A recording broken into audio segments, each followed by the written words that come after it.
டாபிக்குள்ளே போகிறதுக்கு முன்னாடி சேனலுக்கு சப்ஸ்கிரைப் பண்ணாதவங்க சப்ஸ்கிரைப் பண்ணிக்கோங்க. வாட்ஸ்அப் டெலிகிராம் சேனல் லிங்க் கீழே டிஸ்கிரிப்ஷனில் கொடுத்துருக்கேன், அதில் ஜாயின் பண்ணிக்கோங்க. வீடியோ அப்லோட் பண்ண உடனே உங்களுக்கு வீடியோ நோட்டிஃபிகேஷன் வந்து. கம்ப்யூட்டர் நெட்வொர்க்ஸ் யூனிட் 5ல் ஒயர்லெஸ் லேன் 802.11 இந்த டாபிக் பார்க்க போகிறோம். ஒயர்லெஸ் லேனுங்கிறது ஒன்றும் இல்லை, நம்ம யூஸ்வலாக நம்ம வீட்டில் யூஸ் பண்ணுற இந்த வைஃபை தான் கிட்டத்தட்ட. அது என்ன பண்ணுன்னா, நம்மளால் ஒயர்லெஸ்ஸாக ஒரு நெட்வொர்க்கோட கனெக்ட் பண்ண முடியும். ஸோ மொபைலாக இருக்கலாம், சிஸ்டமாக இருக்கலாம், எதாக இருந்தாலும் ஒயர் இல்லாமல், ஈத்தர்நெட் கேபிள் இல்லாமல் நம்மளால் கனெக்ட் பண்ண முடியும். எப்படின்னு பார்த்தீங்கன்னா, அந்த இடத்துல ஒரு ஒயர்லெஸ் மோடம், அதுக்கு பேர் ஆக்சஸ் பாயிண்ட்டுன்னு சொல்லுவாங்க. அந்த ஆக்சஸ் பாயிண்ட் வந்து, அதாவது இன்டர்நெட் சர்வீஸ் ப்ரொவைடர் வந்து எய்தர் ஈத்தர்நெட் கேபிள் மூலியமாவோ, இல்லை இப்போ வர்ற இதில் பார்த்தீங்கன்னா ஃபைபர் ஆப்டிக் கேபிள் மூலியமாவோ அந்த ஆக்சஸ் பாயிண்ட் வரைக்கும், அந்த மோடம் வரைக்கும் ஒயர்டு கனெக்ஷன் கொடுத்துருவாங்க.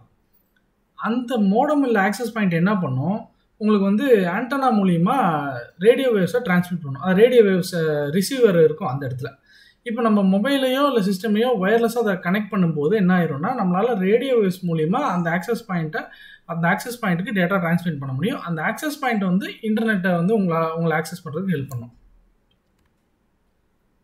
ஸோ இந்த ஒயர்லெஸ் லேன் 802.11ங்கிறது வந்து ஒரு ஸ்டாண்டர்ட். ஏன் அப்படின்னா, இந்த மாதிரி ஒரு ஸ்டாண்டர்ட் செட் பண்ணாங்கன்னா, பல கேட்டகரி ஆஃப் லேப்டாப் இருக்குது, பல கேட்டகரி ஆஃப் மொபைல் டிவைசஸ் இருக்குது. எல்லா டிவைஸும் வந்து காமனாக ஒரு ஸ்டாண்டர்டில் இருக்கிற ஒரு ஆக்சஸ் பாயிண்ட்டை கனெக்ட் பண்ணணும்னா, இந்த மாதிரி ஒரு ஸ்டாண்டர்ட்ஸ் ஃபிக்ஸ் பண்ணால் தான் எல்லா டிவைஸும், அந்த டிவைஸ் மேனுஃபேக்சரர் வந்து அந்த ஒய்ஃபை மோடமோட கனெக்ட் பண்ணுறதுக்கு உண்டான டிரைவர் சாஃப்ட்வேர் எழுதுவாங்கள்ல, அப்போ வந்து அவங்களுக்கு ஈஸியாக இருக்கும். ஏன்னா காமன் ஸ்டாண்டர்ட் இப்படி தான் இருக்கும், இந்த மாடல் இப்படி தான் இருக்கும், இந்த மாடல் இந்த இன்புட் கொடுக்கணும், இந்த அவுட்புட் வாங்கணும் அப்படிங்கிற ஸ்டாண்டர்ட் இருக்கும்போது அந்த டிவைஸ் டிரைவர் மேனுஃபேக்சரர் வந்து யூனிஃபார்மாக கோட் எழுதுவாங்க. ஸோ எல்லா டிவைஸும் கம்பேட்டபிலிட்டியோட கனெக்ட் பண்ண முடியும். ஸோ அந்த ஸ்டாண்டர்ட்லேயே ஒரு 4-5 கேட்டகரி இருக்குது. இதில் பார்த்தீங்கன்னா 802.11a, அப்புறம் 11b, ஒவ்வொன்றும் கிட்டத்தட்ட இது ஒரு டேட்டா தான். இந்த ஃப்ரீக்வன்சியில் ஒர்க் ஆகும், இவ்வளோ ஸ்பீடு மேக்ஸிமம் வரும்னு சொல்லி டேட்டா தான். இந்த டேட்டாலாம் நீங்கள் வந்து படித்து எழுதிருங்க, இன்ஃபர்மேஷன் அவ்வளோதான் இது. அடுத்தது இந்த ஒயர்லெஸ் லேனோடைய காம்பனன்ட்ஸ் என்ன, நான் முன்னாடி சொன்ன மாதிரி 2 காம்பனண்ட். ஒன்று வந்து ஆக்சஸ் பாயிண்ட், அதான் வந்து வெளியே இன்டர்நெட் சர்வீஸ் ப்ரொவைடர்கிட்ட இருந்து ஒயர்ட் கனெக்ஷன் மூலிமா அந்த ஆக்சஸ் பாயிண்ட்டுக்கு கனெக்ட் ஆகிடும். அப்புறம் நம்ம கனெக்ட் பண்ணக்கூடிய எல்லா கிளைண்ட் டிவைஸும் ஒரு பார்ட்.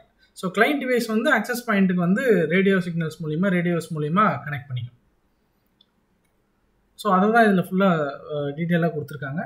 இதில் அட்வான்டேஜ் என்னன்னு பார்த்தீங்கன்னா, நம்ம ஒரு இடத்துல இப்போ முன்னாடிலாம் வந்து சிஸ்டம் வந்து ஒயர்டு ஈத்தர்நெட் கேபிள் இருக்கனால சிஸ்டமாக இருந்தாலும் சரி, லேப்டாப்பாக இருந்தாலும் எடுத்துக்கிட்டு நம்ம நவுந்து ஒரு இடத்துக்கு போக முடியாது, ஃபிக்ஸ்டாக இருக்கும். இப்போ அப்படி இல்லை, மொபைலாக இருந்தாலும் லேப்டாப்பாக இருந்தாலும் இல்லை சிஸ்டமாக இருந்தாலும் நம்ம இடம் மாற்றுறதுனா ஈஸி.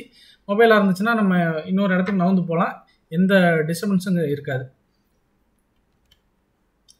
இதில் சேலஞ்சஸ்ன்னு பார்த்தீங்கன்னா, ஒயர்லெஸ் அப்படிங்கிறதுனால ஒரு சில இடங்களில் வந்து கொஞ்சம் அந்த செக்யூரிட்டியை ப்ராப்பராக வைக்காமல், அந்த டிவைஸை ப்ராப்பராக கான்ஃபிகர் பண்ணாமல் விட்டுட்டோம்னா, இல்லை ஏதாவது காமன் பாஸ்வேர்ட் போட்டிருந்தோம், இல்லை கெஸ்ஸபிள் பாஸ்வேர்ட் போட்டிருந்தோம்னா, நெய்பர்ஸ் வந்து ஈஸியாக வந்து அந்த பாஸ்வேர்டை கெஸ் பண்ணி யூஸ் பண்ணிகிட்டு இருக்க முடியும். இந்த மாதிரி வாய்ப்பு இருக்குது. அதேமாதிரி பப்ளிக் வைஃபைலாம் போய் கனெக்ட் பண்ணும்போது செக்யூரிட்டி வந்து அவ்வளோ ப்ராப்பராக இருக்குன்னு சொல்ல முடியாது. இந்த மாதிரி சேலஞ்சஸ் இருக்குது.